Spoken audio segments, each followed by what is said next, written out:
In Tialf is er een beskierd feestje, want na 2 maanden is de ijshockeyhal weer open voor spelers en publiek. Ja, ik heb nu weer veilig gebruiken. Dat is echt een topprestatie leveren. Toch de aannemer en de meesten die het materiaal leveren. Die hebben een kwartier echt een heel soort werk verzet. Als de inhal is, just het eigenlijk net zo bot. Zit al je stiel en constructie bovendien. Maar het is echt wel nodig om er weer voldoende stabiliteit te hebben. Dus we zijn blij dat dat slag is en dat we de datum van 1 februari hellen hebben.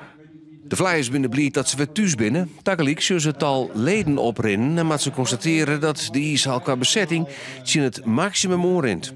Nou, wat mij betreft en u betreft, die gesprekken ging ik al. Dat zo snel mogelijk naar een nij of een goed gerenoveerde hal. Daar wil ik graag nog wat meer ijshal willen dan alleen dat we nog gaan. Want we moeten een sport ontwikkelen. En een voetbalclub had ik net in een voetbalveld, die had ik meer om jeugd te faciliteren. En dat hebben wij ook nodig. En dus hoopt de club krijgt Likas Topsport Noord op nijbouw en op uitbreiding mijn trainingsbaan. Hoe mooiste het makkelijkst en de bouwste splinter met gouden kraan bloot even vol ijs. En als er nou vol is, is er dan ook vol. Dus als zij zeggen wij willen groeien, nou, dan hebben we wel nu dagen om meer ijs te krijgen. Ja.